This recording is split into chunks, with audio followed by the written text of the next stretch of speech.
For years, we've watched them. A family divided. A culture clashed.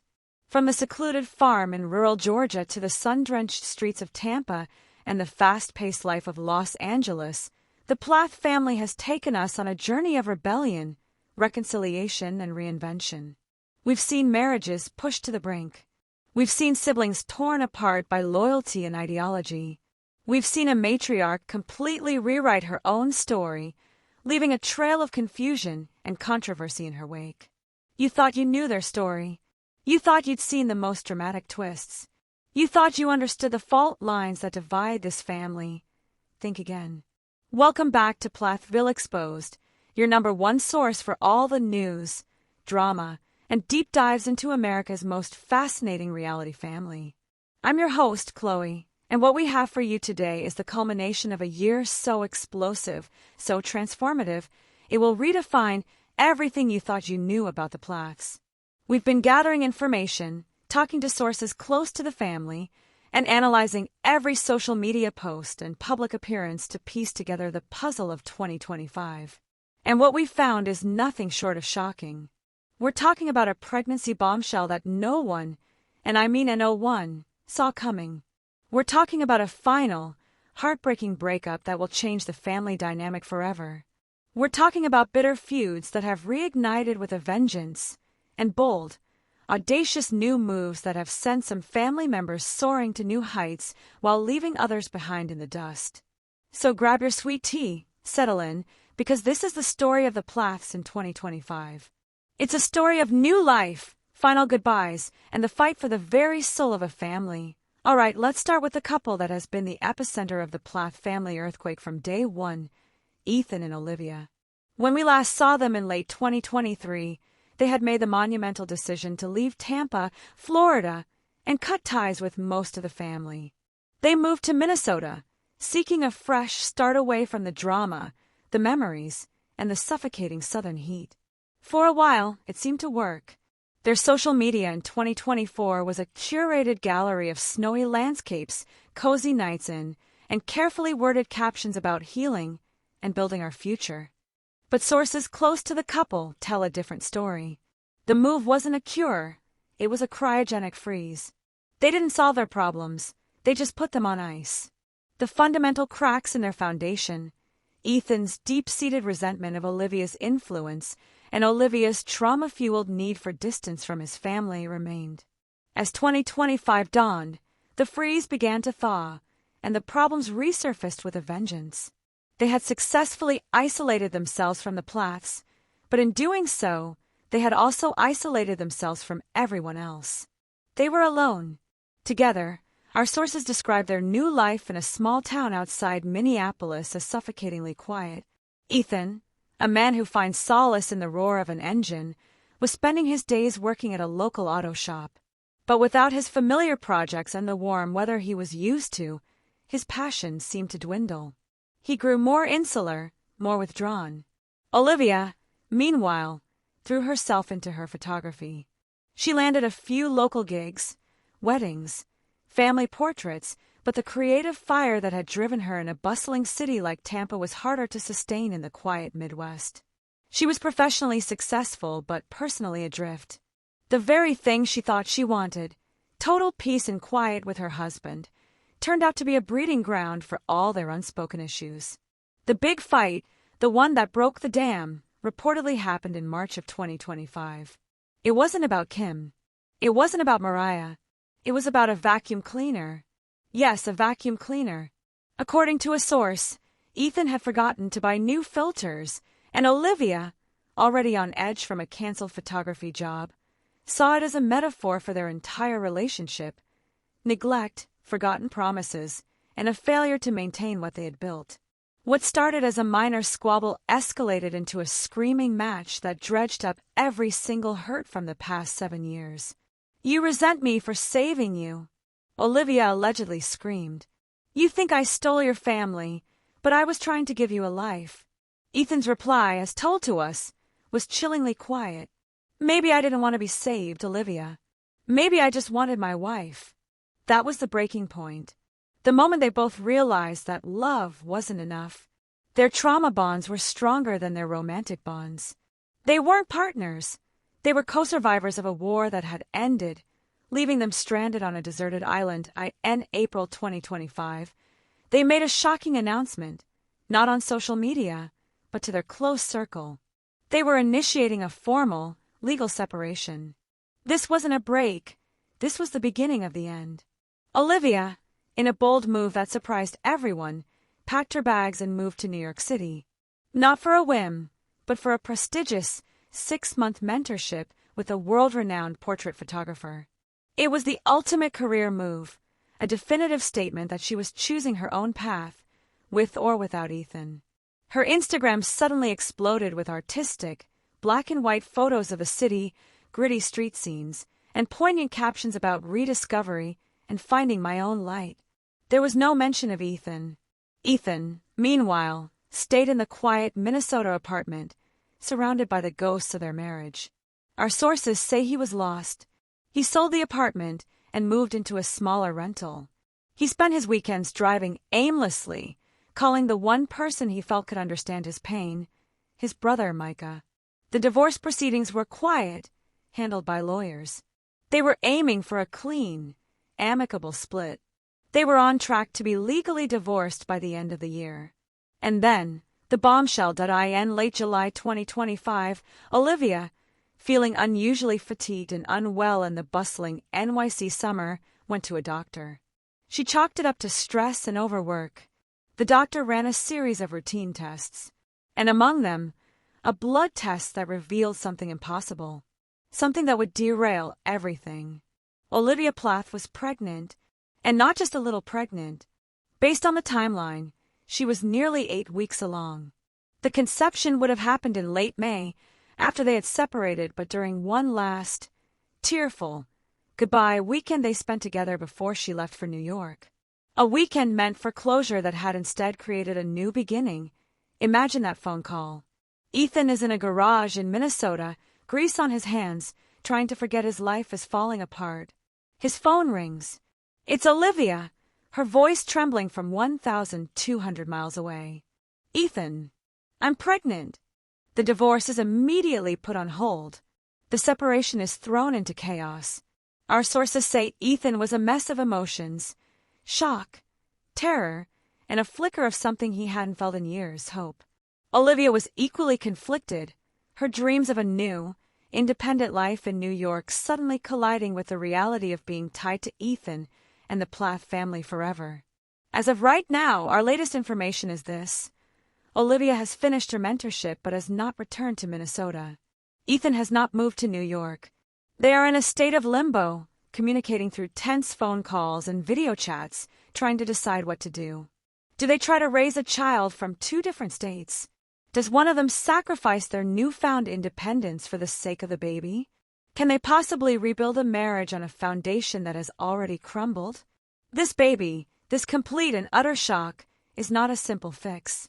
It is the ultimate complication in the most complicated relationship we have ever seen on reality TV.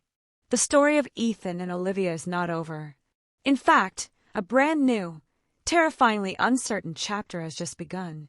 While Ethan and Olivia's world was imploding, another Plath was busy building an empire. Let's talk about the woman at the center of it all, Kim Plath. The Kim Plath of 2025 is unrecognizable from the woman who once banned sugar and television from her home. Following her DUI and the finalization of her divorce from Barry in 2024, Kim did not retreat.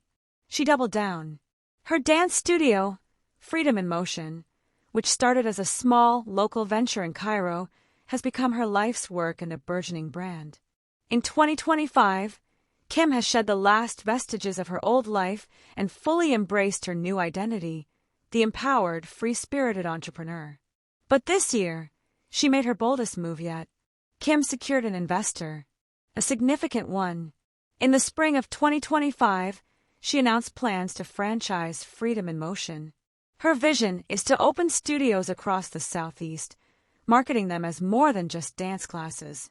They're sanctuaries for female rediscovery, a place for women who feel trapped by marriage, by religion, by expectations, to find themselves through movement. She's brilliant at marketing. She uses her own story as the ultimate testimonial. She gives interviews to local news and lifestyle blogs, talking about her awakening and her journey from repression to expression. She's positioned herself as a guru for middle-aged women seeking a second act. Her relationship with Ken, the airplane mechanic she started dating, was a steady feature of her new life in 2024. But as Kim's ambition grew in 2025, a rift appeared. Sources say Ken was a simple guy. He loved Kim and was ready for a quiet, settled life. But Kim wasn't interested in settling. She was interested in building. She was working 80-hour weeks, traveling to scout new locations, and constantly on her phone networking. The breakup, which happened over the summer, was reportedly amicable but telling. Kim chose the empire over the relationship. She is, for the first time in her life, completely and utterly independent, financially, romantically, and ideologically. But this new empire has come at a cost, and it has created a new, deeply personal war with the one person who tried to hold the family together, her daughter, Lydia. Lydia, now 21 years old, has stepped into the matriarchal role at the family farm. She has been the stable force for the younger girls, Amber, Kasha, and Mercy. While Barry provides the parental authority, Lydia provides the spiritual and emotional guidance. And she has been watching her mother's transformation with growing horror. The big confrontation happened at a family dinner in May, one of the few times Kim managed to attend. According to someone with knowledge of the event, Lydia, in her typically quiet but firm way, confronted her mother. She didn't yell. She asked questions. "Mama," she began, "I see the pictures and the articles about helping women find freedom. But what about the freedom of the girls you raised? The rules you set for us, were they a lie?" Lydia reportedly pressed her, asking how she could reconcile teaching her daughters that makeup and dancing were sinful, only to build a business on those very things. She called her out on the hypocrisy of selling freedom while leaving her own youngest daughters to be raised by their father and sister. The source described Kim as being completely blindsided. She tried to explain it as growth and evolution, but Lydia saw it as abandonment. "You didn't just leave Dad," Lydia allegedly said, tears in her eyes. "It feels like you left the mother you were, and you left us with her memory." This fight wasn't about a boy or breaking rules. It was a deep, theological and moral schism. Lydia, the keeper of the faith, versus Kim, the newfound prophet of freedom. This conflict between mother and daughter is now a central battleground in the family, representing the old Plath world versus the new. And caught in the middle are the youngest Plath girls, who are being pulled in two vastly different directions. If there's one Plath who has personified the struggle for identity, it's Mariah. The black sheep, the rebel, has spent years running from her past, chasing a dream of music and freedom in Tampa. But 2025 was the year the running stopped. After the dramatic end of her relationship with Max, Mariah's romantic life in Tampa was a series of false starts. Her music career had similarly stalled. She was releasing songs on Spotify, playing occasional gigs in small bars, but the breakout success she dreamed of remained elusive. She was living the life she thought she wanted, the tattoos, the edgy fashion, the city apartment, but sources say she was lonelier than ever. Her rebellion had become her new cage. Her friendship with Olivia, once her closest confidant, had completely fractured. The betrayal she felt over the music release controversy had created a wound that never healed. They hadn't spoken in over 2 years. In early 2025, after another painful breakup with a musician boyfriend, Mariah hit rock bottom. She was 22 years old, adrift in a city that felt foreign, with a stalled career and a broken heart. In a moment of desperation, she did something she hadn't done in years. She called Ethan. That phone call with Ethan, who was himself in the depths of his own marital despair in Minnesota, was a turning point. They didn't rehash the old fights. They just talked, sibling to sibling, about being lost. It was that conversation that planted a seed. But the boldest move came from a place no one expected. Olivia, from New York, in the midst of her own separation crisis, but before the pregnancy discovery, Olivia reached out to Mariah. She sent her a long, heartfelt email.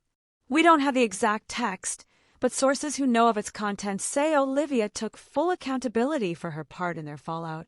She apologized for her handling of the music, for her black and white thinking, and for the pain she caused. She didn't ask for forgiveness. She just offered her apology. 4 weeks, Mariah didn't respond. And then she called her. The phone call between Olivia and Mariah was reportedly hours long.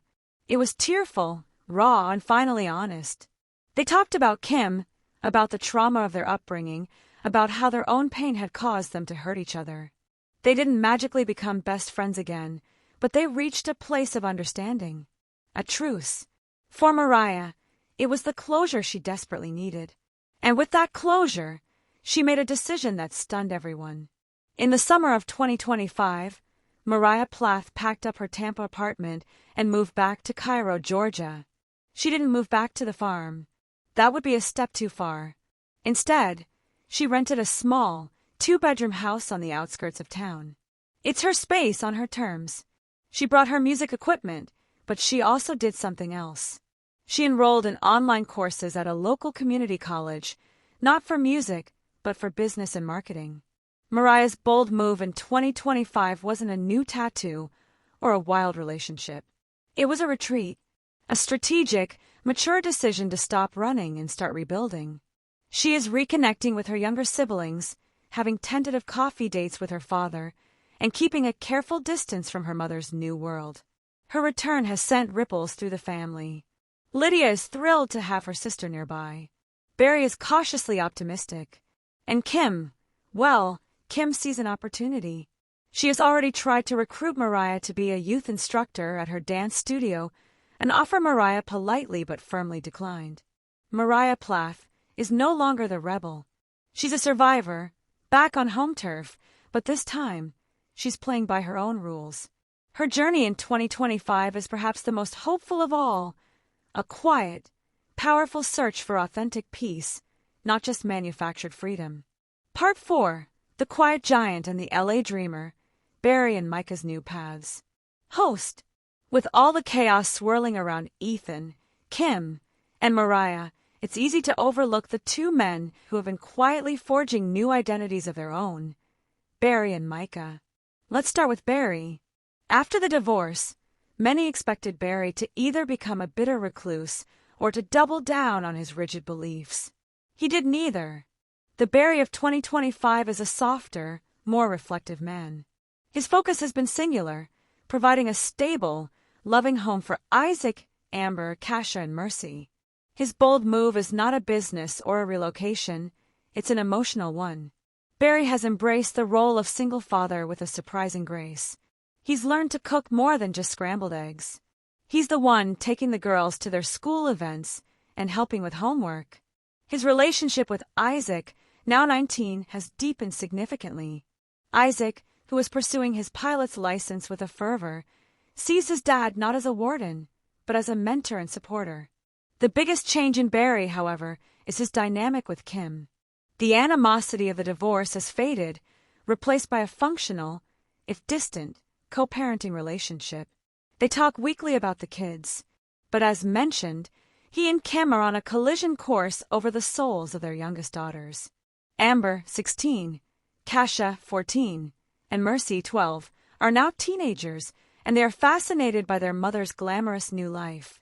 They see the dance studio, the nice clothes, the confidence, and they are drawn to it. Barry is trying to maintain the values of their upbringing, modesty, faith, simplicity, while Kim is actively encouraging them to express themselves, which includes dance classes, modern music, and makeup. This quiet tug-of-war is the new central conflict at the Plath homestead. Will the girls follow their mother's path of reinvention or their father's path of tradition? Barry's fight in 2025 is not with his ex-wife's new life, but for his daughter's futures. Now, let's fly across the country to Los Angeles and check in with Micah Plath. Micah, now 24, has been living the LA dream. His modeling career has been successful, with campaigns for underwear brands and high-fashion magazines. But by 2025, the shine had started to wear off. The industry is fickle, And Micah was feeling the pressure to stay relevant, to constantly be networking, to live a life that felt increasingly shallow. He was tired of being judged solely on his appearance. His bold move came in the form of a career pivot. While he still takes high-paying modeling gigs, Micah has launched his own brand, Farm Strong Fitness. He's using his unique background to his advantage. He's marketing himself as the anti-LA trainer. His philosophy is about functional, real-world strength, not just aesthetics. He does online coaching and in-person training for high-end clients. It's a genius move, combining his farm boy authenticity with his LA marketability.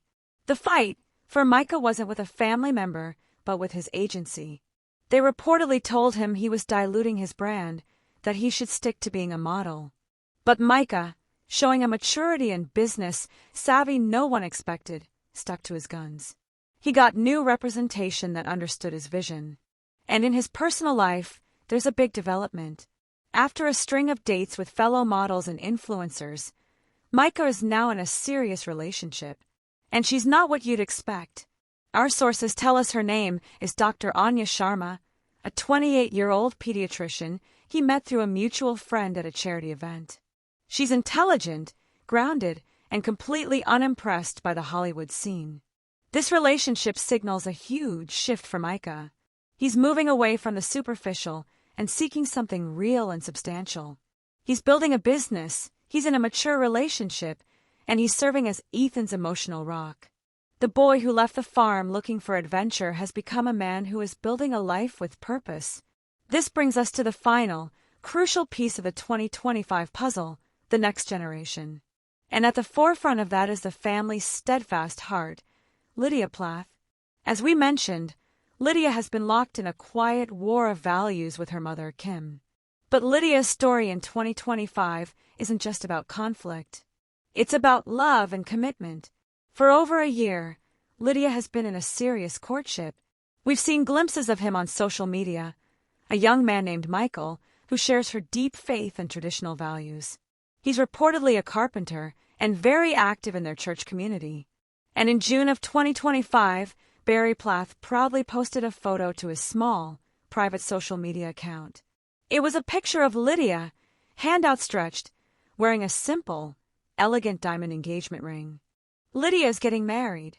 The wedding is planned for the spring of 2026. This is huge news for the family. It represents a continuation of the life and values that Kim and Barry originally set out to build. Lydia is not rebelling. She is doubling down on her heritage. She is poised to become the new matriarch of the traditional side of the Plath family. Her engagement has solidified her position as the anti-Kim. Where Kim chose divorce and a career, Lydia is choosing marriage and, presumably, a family. This creates a fascinating parallel. We are about to watch two competing versions of Plath womanhood play out in real time. And with Lydia's engagement comes the inevitable speculation, a new baby. Or rather, the next Plath baby. While Olivia's pregnancy is a crisis, a Plathville insider told us, everyone expects Lydia to announce a pregnancy within a year of her wedding. That's the plan. That's the dream.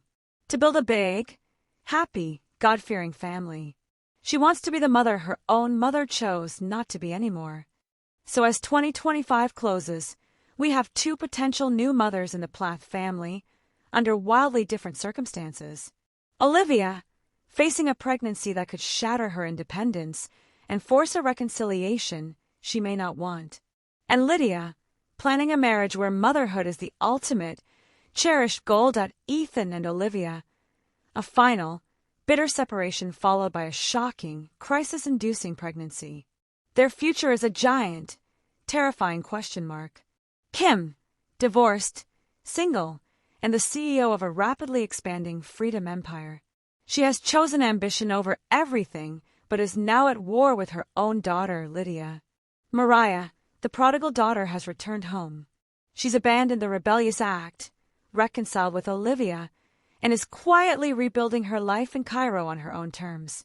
Barry, the stoic patriarch, has transformed into a soft-hearted single dad, quietly fighting to keep his youngest daughters anchored in tradition against their mother's modern influence.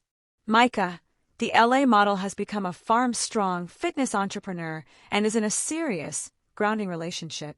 He is the family's unexpected success story. Lydia, engaged to be married, she is the torchbearer for the original Plath family values, setting her on a direct collision course with her mother's new world. The Plath family of 2025 is not the family we first met. The lines have been redrawn. The alliances have shifted. The children who once fought for freedom from their parents are now fighting with each other over what that freedom truly means.